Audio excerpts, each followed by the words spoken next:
Y bueno, pues en realidad es un cúmulo de ideas que se han planteado en estas dos presentaciones y ya empezaron a llegar algunas preguntas. Les invito nuevamente a la audiencia a que planteen sus preguntas o comentarios en el chat, tanto de Zoom como de YouTube, y nosotros vamos a hacer llegar esas preguntas aquí a nuestros conferencistas. Y quisiera empezar con una pregunta general que hemos recibido y les pediría la opinión tanto de Baltasar como de la maestra Brenda. Y es la siguiente, que dice, para un país en vías de desarrollo como el nuestro, ¿cuáles serían sus sugerencias para que la actualización curricular, a fin de considerar el desarrollo de competencias digitales y de innovación en la formación de estudiantes? Entonces, bueno, recordar que, bueno, pues nuestra audiencia, pues son estudiantes, principalmente de las áreas de ingeniería. Muchos de ellos en las áreas de telecomunicaciones, pero en general en TICS. Entonces, ¿qué recomendación podrían hacernos, Baltasar, Brenda, sobre esta actualización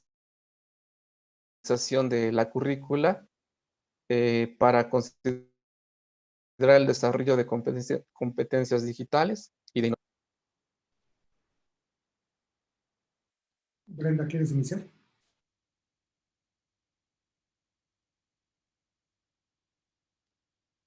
Sí, gracias, Baltasar Miguel. Pues indudablemente creo que si bien ahorita lo que les comentaba es conectividad, despliegue, probablemente nosotros vemos en Ciudad de México al menos algunas necesidades en tema de despliegue de infraestructura, despliegue de fibra, qué hacemos para fomentar el despliegue de las tecnologías 5G.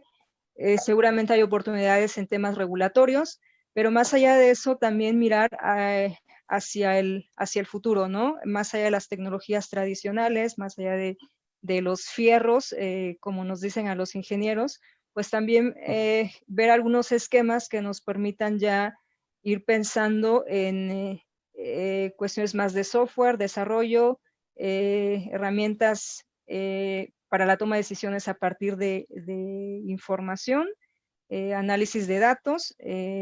Creo que el enfoque iría hacia allá, si bien ahorita lo que tenemos que resolver pareciera que son, y de hecho gran parte de la regulación o de los espacios regulatorios o oportunidades regulatorias están como para resolver temas hacia atrás. Creo que en eso estamos, pero como futuros profesionistas y también como futuras personas que se ingresarán a cierto cambio laboral, también hay que ver hacia el futuro más allá de las redes tradicionales, ¿no? Si bien ahorita nos toca resolver algo sobre redes tradicionales, sí hay que mirar hacia las nuevas tecnologías que van más allá de redes legacy.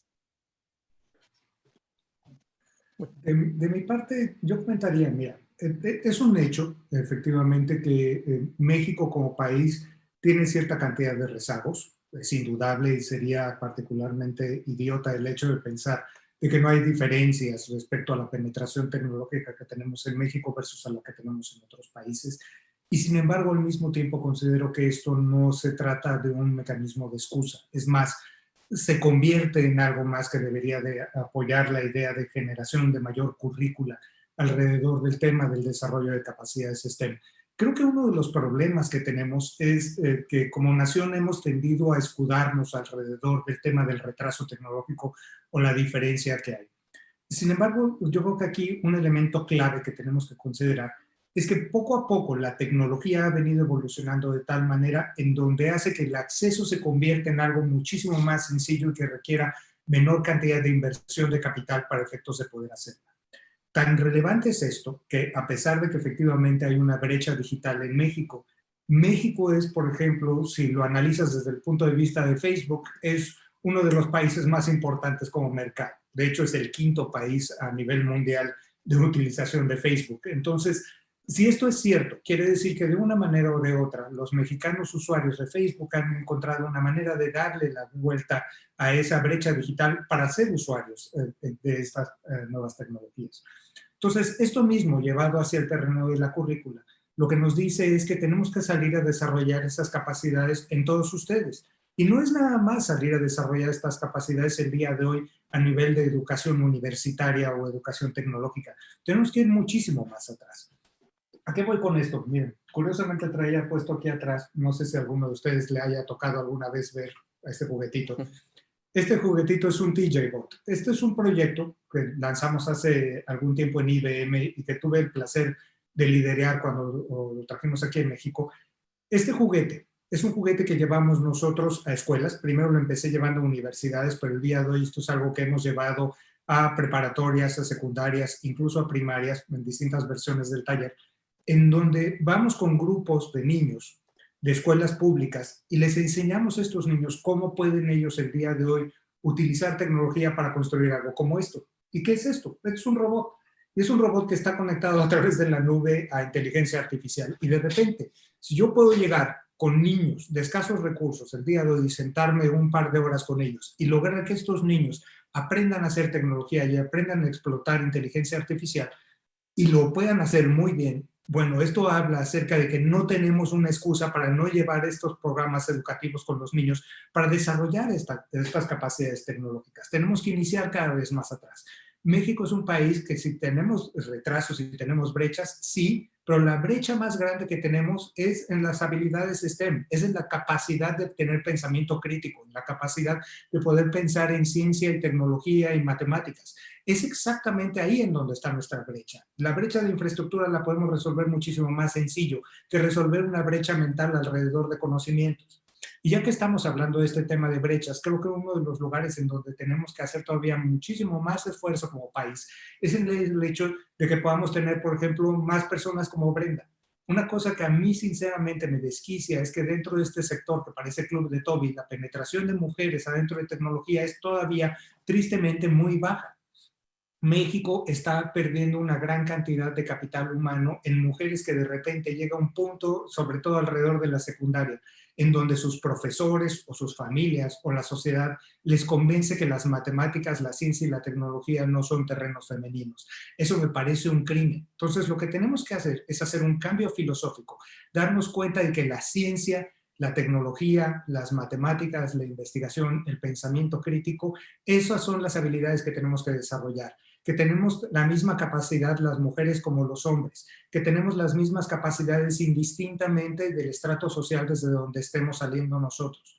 En el momento en el que nos quitemos esa venda de los ojos y nos demos cuenta de que la tecnología, todos y cada uno de nosotros tenemos la capacidad para llegar y desarrollarlo, ese es el momento en el que México como país va a cambiar y va a lograr enfrentar algunos de estos grandes retos.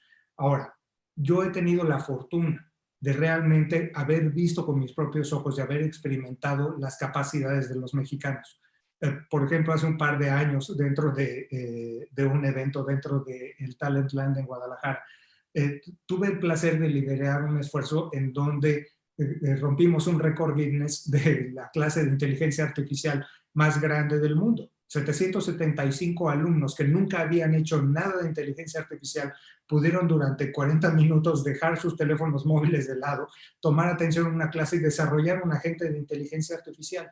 Ninguno de ellos se había sentado antes a hacer inteligencia artificial. Entonces, esto habla acerca de que tenemos las capacidades para hacerlo. ¿Y saben qué es lo que me parece más relevante de esto? No el hecho de que hayamos roto el récord Guinness, sino que yo he tomado como instinto personal el darle seguimiento a las cuentas que creamos durante ese ejercicio para que ellos pudieran romper el récord Guinness. Lo que tengo mucho orgullo de decir es que más del 50% de esas cuentas siguen vivas y trabajando el día de hoy. Entonces, esto quiere decir que estos muchachos que entraron a este reto para intentar romper un récord Guinness se enfrentaron por primera vez con estos ejercicios de inteligencia artificial y no nada más pudieron romper el récord, sino que el día de hoy siguen con interés y entonces están utilizando la inteligencia artificial para atender nuevas maneras y enfrentar nuevos retos. Entonces, las capacidades están en nosotros. ¿Cómo desarrollarlo? No se trata nada más de generar nueva currícula. Se trata de tener un distinto pensamiento alrededor de que los mexicanos tenemos la capacidad de vencer estos retos, de que los mexicanos somos buenos para tecnología y que indistintamente de nuestro estatus social, indistintamente de nuestro género, tenemos la capacidad de transformar al mundo.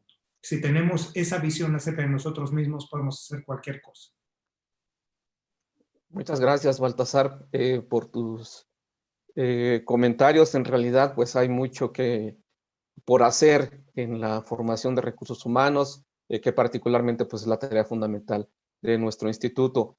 Y quisiera enlazar tu comentario con una pregunta que esta sí es para ti, en referencia al material que nos compartiste en tu presentación. En esta presentación señalabas que un elemento muy importante en el desarrollo de soluciones hoy día es la orquestación y que requiere esto que conozcamos muchas tecnologías, pero son tecnologías que aparecen continuamente y que en algún momento usaste el término de tecnologías desechables. Entonces la pregunta es, ¿cómo dominar o manejar estas tecnologías o qué estrategias seguir para conseguir el desarrollo de soluciones tecnológicas efectivas o de impacto? Excelente pregunta. Mira, aquí creo que uno de los retos más grandes que tenemos como tecnólogos es que los tecnólogos somos un vivo ejemplo de la especialización. O sea, por ponerles un ejemplo, yo tengo el día de hoy, son 44 años de desarrollar tecnología. ¿Okay? Yo aprendí a programar computadoras a los 9 años. Para ponerlo en contexto, la PC no existía cuando yo aprendí a desarrollar. Yo aprendí en una PDP-11. Entonces me ha tocado ver una cantidad infame de tecnología llegar, convertirse en obsoleta y desaparecer. Pero en aquel entonces los tecnólogos éramos tecnólogos, ¿okay? Era lo único que teníamos, éramos informáticos. Después, según fue progresando la tecnología, nos fuimos especializando, nos convertimos en gente de software, como en mi caso, o en gente de hardware. Y luego la gente de hardware se convirtió en especialistas en procesamiento y otros en almacenamiento. Y después los de almacenamiento en especialistas en almacenamiento magnético o de estado sólido. Y poco a poco seguimos intentando hacer esta idea de especialización. Y sin embargo, el dilema de la especialización es que antes teníamos tiempo para convertirnos en especialistas. Por ejemplo, si vemos tecnología, ¿qué les digo? Pensando en telecomunicaciones, tecnología como el teléfono o el telégrafo. A partir de que aparecen esas tecnologías, a que el 100% de la población tenía conocimiento de ellas y la usaba, pasaron 5 o 6 décadas. Entonces eso quiere decir que teníamos 50, 60 años para poder convertirnos en especialistas y saber esos impactos que iban a tener las tecnologías dentro de nuestra sociedad. El día de hoy, de que una tecnología aparece a que alcanza el 100% de saturación del mercado, pueden pasar 5 años. Es más, de hecho, puede aparecer una nueva tecnología, de repente dañarse el 50-60% del mercado y antes de tan siquiera llegar al 100% del mercado, aparece una nueva tecnología que llega y la hace obsoleta y desaparece. O sea, piensen esto, ¿cuándo fue la última vez que compraron un reproductor de MP3? ¿Okay? ¿O cuándo fue la última vez que compraron una cámara digital si no son fotógrafos profesionales? El día de hoy tienen su teléfono móvil y hacen esto y muchísimas otras cosas más. Entonces, pareciera ser que cada vez nos estamos enfrentando a un reto mayor, que es la tecnología se mueve muy rápido y difícilmente nos podemos convertir en especialistas. Y sin embargo, hay un truco. El truco es el valor que otorgan estas tecnologías. Porque si ustedes alcanzan a entender una tecnología lo suficiente como para poder entender el valor que tiene, no necesitan convertirse en especialistas de ella para poder llegar y aplicarla. Entonces, vean qué sucede con esto. Muchos de los valores tecnológicos que nos dan estas tecnologías y estas herramientas el día de hoy son más o menos los mismos valores que teníamos antes. O sea, empezamos a utilizar las computadoras en el sector de negocios. ¿Por qué? Porque a través de las computadoras podíamos manejar grandes cantidades de información y automatizar procesos. Eso es orquestación. Y esto lo empezamos a hacer desde las tarjetas perforadas. De ahí al cómputo personal, al cómputo en la nube, a la gestión de procesos automáticos, lo que venimos haciendo es utilizar esta tecnología para hacer los mismos procesos, para hacerlos de manera más rápida, más flexible, de forma automatizada, con una mayor calidad y con un menor costo.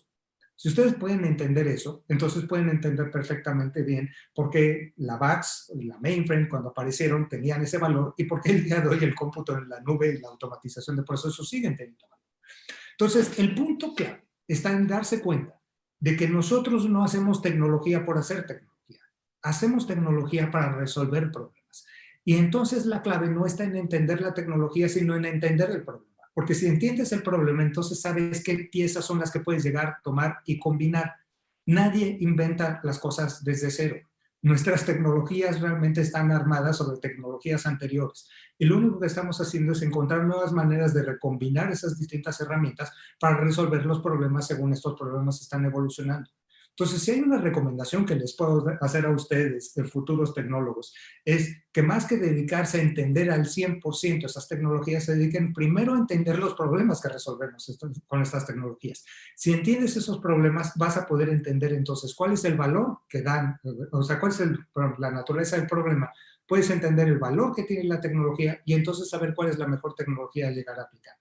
Entonces, si ustedes se fijan, por ejemplo, en tecnología de telecomunicaciones, lo único que estamos haciendo es encontrar maneras más eficientes de llevar ancho de banda de un lugar a otro. Eso es realmente lo que hacemos. Pero en realidad, ¿cuál es el problema que estamos intentando resolver? Estamos intentando resolver un problema humano, que es cómo me comunico de una mejor manera con otra persona, cómo puedo traspasar mejor un concepto, cómo puedo traspasar mejor una idea. Y esto nos ha llevado de pasar del telégrafo a la telefonía, a estar en una videoconferencia el día de hoy para enfrentar una pandemia y poder seguir desarrollando conocimiento. Las telecomunicaciones son telecomunicaciones. ¿Por qué? Porque los problemas humanos siguen siendo exactamente los mismos. Entonces, mi mejor recomendación hacia ustedes es no se preocupen tanto por la tecnología, preocúpense más por los problemas, porque entonces va a ser bastante sencillo el saber qué tecnología utilizar para resolverlos. Muchísimas gracias por esta respuesta que en realidad, pues, si no nos descarga al menos de la responsabilidad de aprender nuevas tecnologías, sí nos da una guía de cómo seleccionar aquellas que realmente puedan resultarnos de mayor valor. Muchas gracias, Baltasar.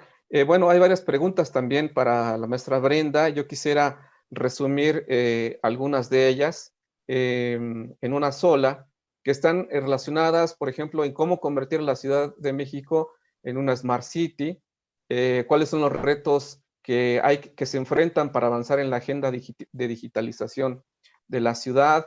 Preguntan si es posible tener o se visualiza que haya internet gratis en la Ciudad de México, si podemos convertir a la Ciudad de México en un Silicon Valley. Bueno, hay varias preguntas. Desafortunadamente, bueno, pues el tiempo no nos permite abordar cada una de ellas, pero maestra Brenda, si quisieras compartirnos tu punto de vista sobre estas preguntas. Sí, claro que sí, muchas gracias. Creo que lo resumió bastante bien, maestro. Y bueno, trataré de abordar estos puntos.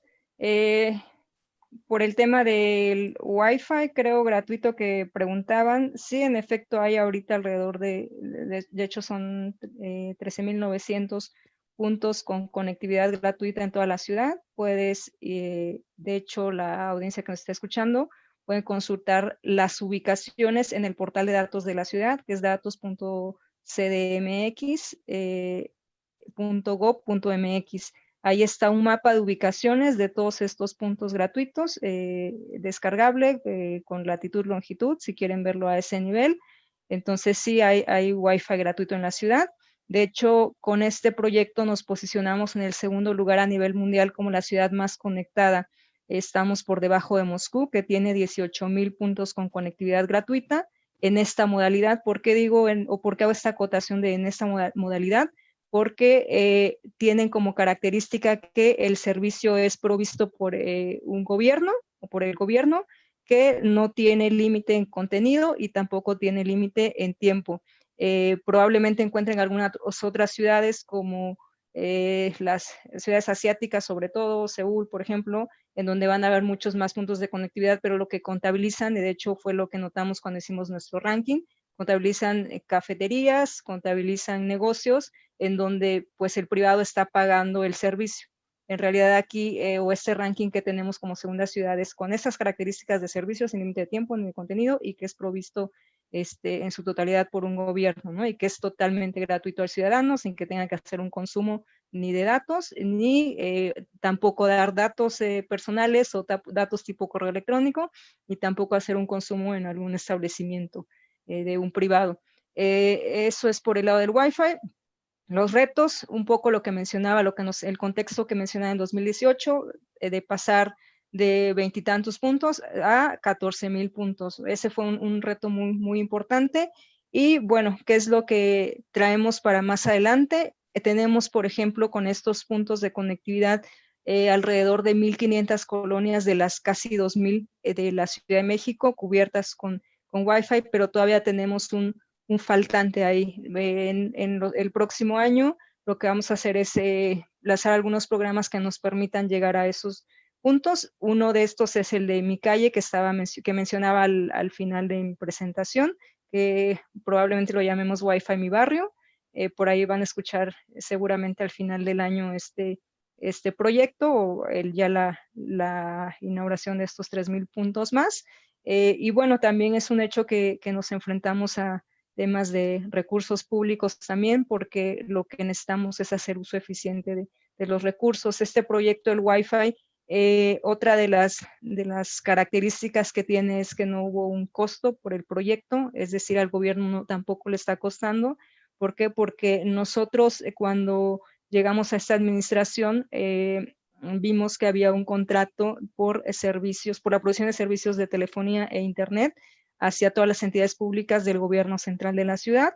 Lo que hicimos fue revisar estas condiciones, tanto técnicas como comerciales, y dijimos, bueno, creo que esto alcanza para más, y justamente el proyecto de los casi 14,000 puntos de conectividad fue una contraprestación derivada derivado de la revisión de esos términos y condiciones, por lo que no implicó un peso más para la ciudad, ni un peso más en temas de recursos públicos. Por otro lado, en retos hacia adelante también, retos mencionados un rato, espacios u oportunidades en temas regulatorios. En nuestro ámbito de competencia hay un órgano regulador a nivel federal, pero también a nivel municipal hay algunas competencias y facultades que podrían tal vez reordenarse, ¿no? Claro, en el ámbito de las facultades del gobierno de la ciudad. Por ejemplo, hay temas o te traemos proyectos relacionados con despliegue u ordenamiento de infraestructura en el subsuelo u ordenamiento en el subsuelo, en donde las cargas pues burocráticas, la verdad es que es eso, pues son complejas, ¿no? A veces los procesos son complicados o no están homologados, los temas de trámites para poder hacer despliegue, y es algo en lo que estamos trabajando ahorita, y bueno, en su momento se publicará. También, pues, despliegue de infraestructura ya no a nivel de subsuelo, sino digamos, nivel de suelo hacia arriba, espacios públicos, azoteas, demás, que ahí, bueno, también creo que puede ser de beneficio para la industria, los operadores, pensando en temas de despliegue de redes tradicionales, pero además en cómo preparar a la ciudad para el despliegue masivo que esperaríamos o que se requeriría por ejemplo, de fibra óptica para el caso de tecnologías como 5G, ¿no?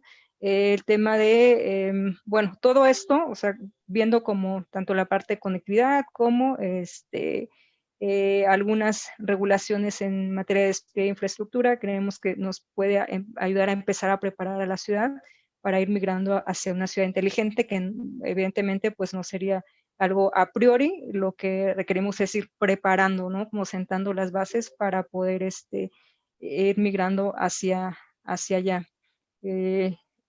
Por el tema de lo que comentaban de si puede llegar a ser un Silicon Valley, pues en realidad la ciudad, digamos a nivel gobierno, lo que hacemos es pues tratar de establecer ciertos habilitadores, ¿no? Pero creo y coincido muchísimo con Baltasar que pues los stoppers están en nuestro nivel de creatividad. Creo que todos tenemos ese potencial. Cada uno de los que estamos aquí, por ejemplo, también veía aquí una pregunta en el chat de cómo puedo lanzar una empresa, y yo creo que más allá de una receta, pues es justo ver el objetivo, identificar justamente el problema, y pues ser creativos para ofrecer soluciones creativas y pues también disruptivas en temas tecnológicos, más allá del detalle o de la recetita si quiero montar una empresa, ¿no? Muchísimas gracias, maestra Brenda, también por su respuesta. Pues hay mucho trabajo por hacer también aquí en la Ciudad de México, que es, bueno, interesante saber este lugar que ocupa en el ranking de ciudades conectadas, pero aún con eso, bueno, los retos que se ven hacia adelante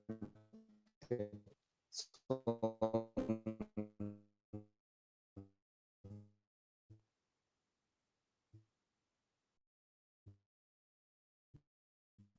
pues bastante importantes. Y bueno, tenemos que pasar a la segunda parte.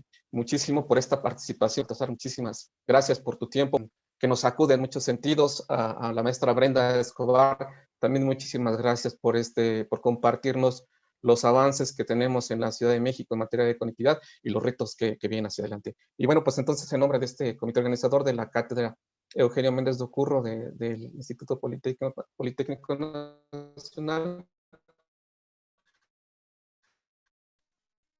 pues agradecemos su participación.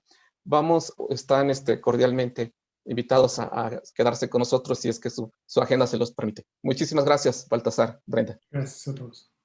Gracias a todos, hasta luego.